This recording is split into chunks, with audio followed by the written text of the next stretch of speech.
Hello, everyone. Welcome back to another installment of our Q&A sessions with Mark Murphy, the movie director.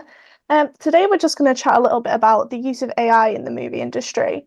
Now, a lot of people are unsure about AI and how it's going to impact the movie industry, but what's your general opinion on it, Mark? Um, well, I mean, it is going to change the industry. I mean, in terms of it, it's one of those giant leap forwards in the same way film to digital was. And every time there's change, there's panic. But also, when there's change, there's opportunities. And you're either going to be on one side or the other. You're going to fear for your position in the industry, or you're going to find an opportunity to improve your position in the industry. Um, Maybe because I've got somewhat of a producing background, I embrace it because it creates the opportunity to allow us to push further than we currently do at well, at a very competitive price, because obviously you put in a few keywords and a prompt sentence, you get a result rather than having to give a brief and a committee's verdict on what the thing should look like, and then a month later you get a product back. This is, you know, time efficient. You get a response immediately, and that's fantastic. It like digital did. It allows um, the whole system to move so much quicker. Immediate results. If I want to see, for example, a film poster. Once upon a time, I would have had to have gone to an agency who would have their artists, so to say, right, these are the sort of ideas we're thinking, blah, blah, blah, blah, blah. A few weeks later, they've come up with here's some of our design suggestions. Whereas I can now go on to ChatGPT and say, right, um, here are a few bits of information about the film we've done, come up with a film poster, come up with a selection of ideas, and it will come up with them within 40 seconds. And a lot of them will be fantastic. Now, you may not want to use them, but it certainly allows you to then go to an agency and say, look, this is effectively what we want. You didn't have to commission or pay for a designer, which would have cost you thousands to do it, and you didn't have to wait, the amount of time that you normally would. So from a producer's point of view, that's where it works. Now, of course, from a designer's point of view, I get why they're panicking because this is their bread and butter. On the flip side, of course, it does allow them to be more time efficient and cost effective because they can do the same thing. Um, but yes, there are going to be um, things are going to change, but there's always going to be an opportunity for others to find a way for it to benefit them as well. As I've said before, I'm not too sure about actors, on the other hand, because I don't see how they will benefit from it per se. Um, for example, you can't go to one of the AI systems and say, right, here's a film I'm doing. Give me a CGI or AI generated character to replace the one that I was going to do. It just can't do that. However, what it can do is it can replicate their voice. So you are going to then find the potential for a lot of actors to lose out on ADR work, which stands for additional dialogue recording, which happens at the end of a film when you think, okay, here's our final cut, but the sound's not very clear. There's some wind in the background or a car horn beeping, so we couldn't hear that person talking very much. We're going to bring Joe Bloggs back into the studio, and he's going to voice over his lines. Now, you'd be surprised just how much dialogue is done that way. I mean, in some Hollywood films, you're talking a large percentage of the film is done ADR. I mean, as anecdotal evidence. The film Flash Gordon from 1980. The American actor Sam Jones, who played Flash Gordon, who was probably better known to audiences as Flash Gordon in Ted. Um, he looked great, but he sounded a bit dumb. So 90% of what he actually his lines on screen were actually dubbed by a different actor. Um, the same with actually Andy McDowell in the film Greystoke, the Tarzan film from 1985. Christopher Lambert plays Tarzan or Lord Greystoke, and Andy McDowell played, I guess, the equivalent of Jane. But Glenn Close actually does all her dialogue. Now, the reason I'm saying all this is because there is so much ADR that goes over um, in the post production in a film, and that's worth a lot of money to actors because it's their time, and you know they usually within a contract it includes a certain amount of ADR time, but not the complete performance. And also, in fact, some actors who are able to speak other languages dub themselves into other languages. Now, with AI, that can give an amazing, undistinguishable, realistic replication of a person's voice. And I've tried it before on a test, and you could not tell the difference whether it was the actual actor saying it or the computer replicated it. And all it needed was one tiny, tiny sample of dialogue, maybe 4 or 5 words, and it had it absolutely down to, the actor's mother wouldn't have been able to tell the difference. So, yes, actors, I can see a threat to what they're doing, but there's always going to be a need for actors because a good actor brings something that most other actors can't bring. It's a unique feature and a unique attribute. But yeah, so on the one hand, it's going to limit one area of potential um, revenue for them, but that's part of what the significant element of what the strikes were about last year was for the actors uh, and the writers, although that was just them being lazy, for the actors worried about AI's influence on, well, stepping on their toes. So I think what will happen is, and the agreements have gone out to the studios, is that the studios will not be allowed to replicate an actor's voice, either A, without their permission, or B, without compensation. So either way, the actor will be like, well, okay, if you're going to do it, you do it, as long as it's, it doesn't make me look like an idiot. But you still have to pay me. It's still my voice. It's just that you've decided rather than going into an ADR studio, you want to do it this way for time purposes, whatever it is, but you still have to pay me. It's my IP. So, they kind of nipped that in the bud early, which was wise. I think that was I'm probably wrong here, but I think that was the significant threat, at least currently, that was posed to actors.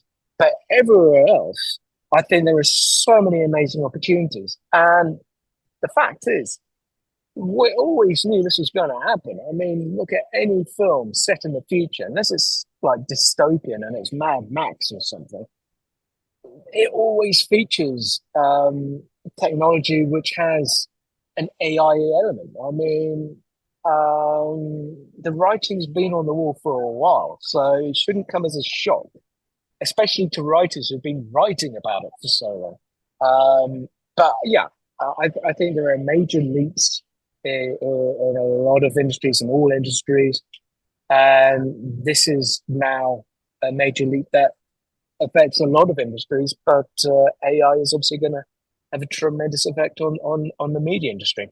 And like I say, I'm seeing the ways that it's going to work for us, not against us. Nice. Be a So, break. would you say that the advances in AI, the recent advances, obviously over the past few years, it seems to have gone miles into the future. Would you say it's changed the way you approach filmmaking at all? Um, okay, so I'll give you an example of how it can. Now here's the thing. I mean, um, we're really, really at the early days of it. It's AI is still not that good, despite what people fear. It's really not that good. Yes, it can come up with an amazing photorealistic image, and I think there have probably been quite a few AI images put out there that obviously have made people think, "Hang on, is that real?" Like the Pope in that sort of I don't know, what was it, a white Parker jacket or something. Um, so yeah, it can do those things, but when it actually comes to the element of motion, is motion an element? It's not. But when it actually comes to motion, it struggles. Um, which is why we're not seeing any films out there that are AI generated. All it can do that I've seen so far is it can take an image and put motion into it, which tricks the audience to think that they're seeing a moving shot. What I'd suggest is you go and Google um, some of the things like Star Wars trailer 1950s, where someone has created a 1950 style trailer for Star Wars, and it looks fantastic. It looks like a B movie from the 1950s with our Star Wars characters that we all know and love, and it looks great. But all of them are actually still images that have been generated with a filter that's been applied, so there's a bit of movement. So, for example, movement may be applied in the background, like in the sky. So you've got clouds moving. Now you see clouds moving, you think you're seeing a moving shot. But in each of these, it's only like a slight amount of motion, like either from side to side or pushing. There are no crane shots that move around the forest or anything like that. No, it's very simple. Um, there are AI generators where you can say, okay, motion on the eyes, it'll be like, okay, I'll do a blink. So all of these small things are just little filters applied to a still image. That's all they are. You can't put in, right, make a trailer for Titanic uh, as if the film was made in 1840 before film existed. It can't do that. Not yet.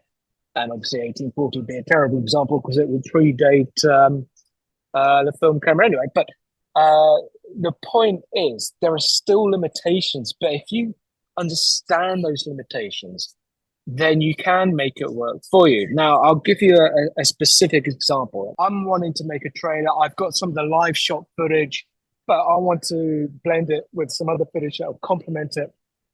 Now, rather than going out and spending a fortune trying to make it, to film it, I can just spend an afternoon with a big brain creating maybe 15, 20 shots that will complete uh, the trailer rather than up to a month or so of actually doing it for real.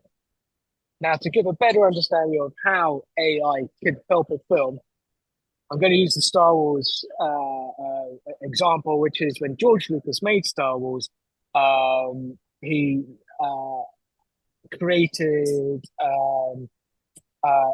his Lucasfilm SFX department, changed everything with model animation. So all of the Millennium Falcon and the X-wing fighters and la la la la la. He created a new style of doing it. Well, he didn't personally, but he was behind the Industrial Light and Magic, etc., that did do it. Now, that was the final piece to go into the film, but he wanted to show and share the film with some of his collaborator friends like Spielberg, Coppola, Brian De Palma, Ron Howard, and da da da da da,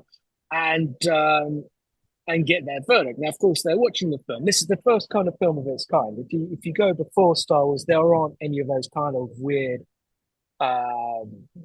cheese script 1940s uh, matinee movie style films. This was what he'd done, but it was obviously what then led to the next 30, 40, 50 years worth of action film, fantasy film, sci-fi film genres. Now, so yeah, he showed them. It was already kind of weird for them anyway, but it was a good film, so they were enjoying it.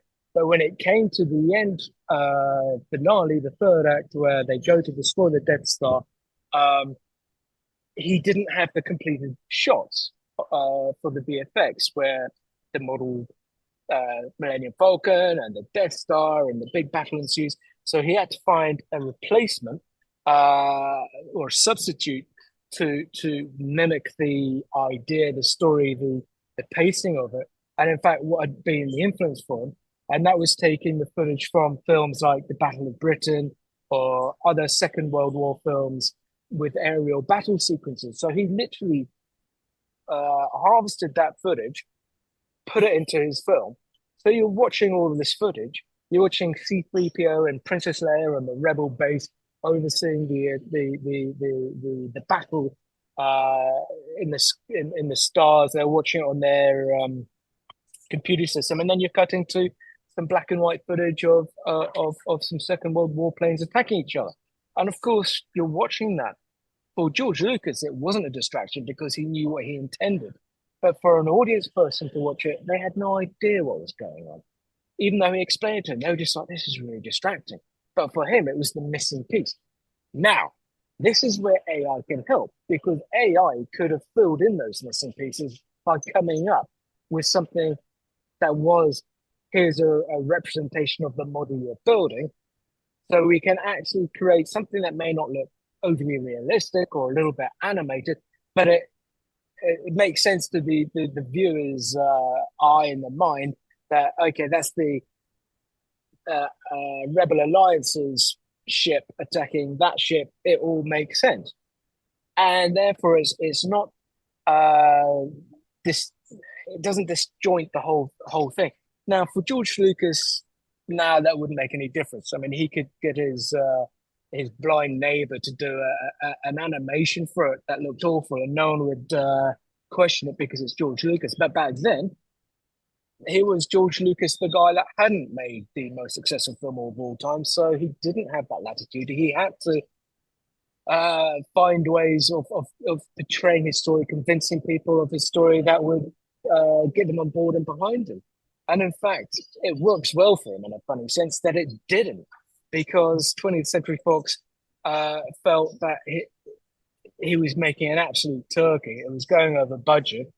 And they said, you know, we want to pull the plug. And he goes, well, I'll tell you what, I'll give you everything, all of my fee for this film. The only thing I ask back in return is I keep the rights to the sequels and any merchandising rights. And for them, it's like, well, there's never going to be a sequel, so absolutely fine. And what do you mean merchandising rights? Because films never did merchandising rights in those days. And of course, it became the biggest merchandising.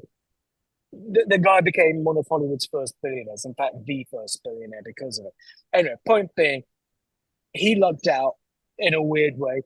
But now I would be able to create those shots to show a financier, a studio, an exec, whoever it is, when I say, okay, I need your support on this, and this is why. I can then show them something that theoretically a few years back I'd have had to spend maybe $1 million or more creating to have the same product, maybe a tiny bit better, but essentially the product that they can understand, they can now have, and then I can take it to the next step.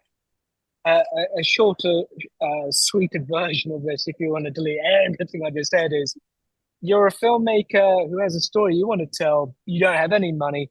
You can't make a short film version of it because you don't have the money for that, even though that's so much cheaper now anyway, because you can shoot on your phone.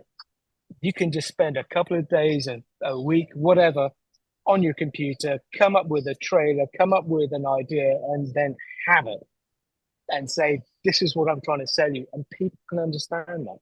People are bored of reading. And that's the people who should be reading, who sign checks. Obviously, checks don't exist anymore, and that's the whole point. But AI has scared a lot of people. I get it. And there are areas that are going to have to change. But at the same time, it's opening the door for so many people who wouldn't have the opportunity otherwise. If we take an example of the 747 plane, when it became the 747-400, this is the jumbo jet plane. It was so advanced, it didn't need the engineer. So cockpit, I know this is so random. My dad was a pilot, that's why I'm using it, but it's all about the meaning and sacrifice of evolution in a sense, and progress.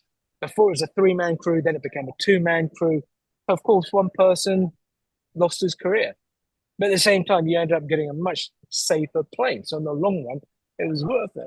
And of course, it's not instantaneous. That's the other thing.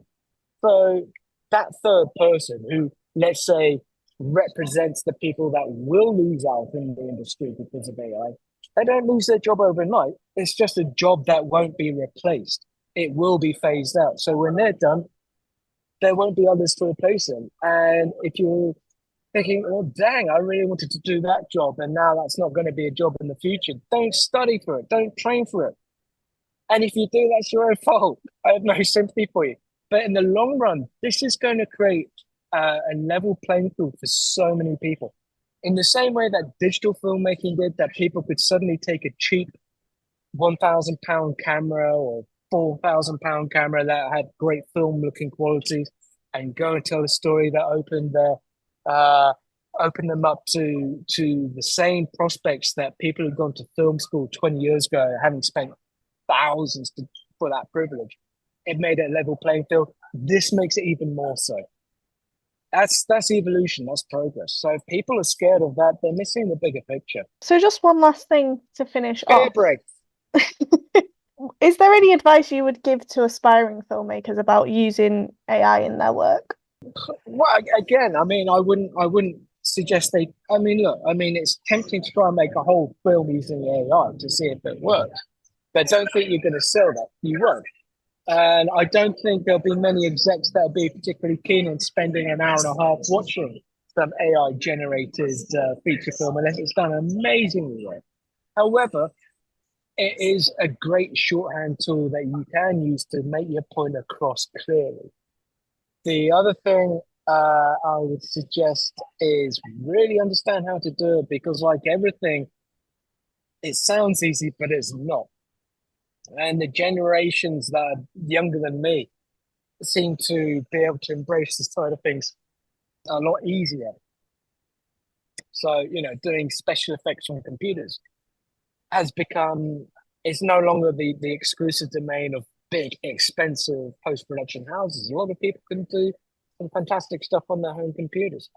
Likewise with this, it's not, as I've been finding, not just as simple as going to one AI program and saying, just here, put in, I want to see a gothic castle in a thunderstorm in the middle of a forest, blah, blah, blah. It's actually a case of, right, you have to come up with the first prompts, then you've got to put it into an image generator, then you've got to put it into another generator that will create the illusion of motion, then you've got to put it into post production editing. So it's not easy, is what I'm saying. There is a discipline and a process. But my only advice would be study it because you know what? It's here to stay. It's not going. Nothing goes when it makes life cheaper and more efficient just because people protest it. It's not going anywhere. So embrace it and make it work for you. Is what I'd say. Lovely. Well, thank you very much for your time. I'm sure you're eager to get back to the beach. Um, and I'm sure we will be speaking again very soon.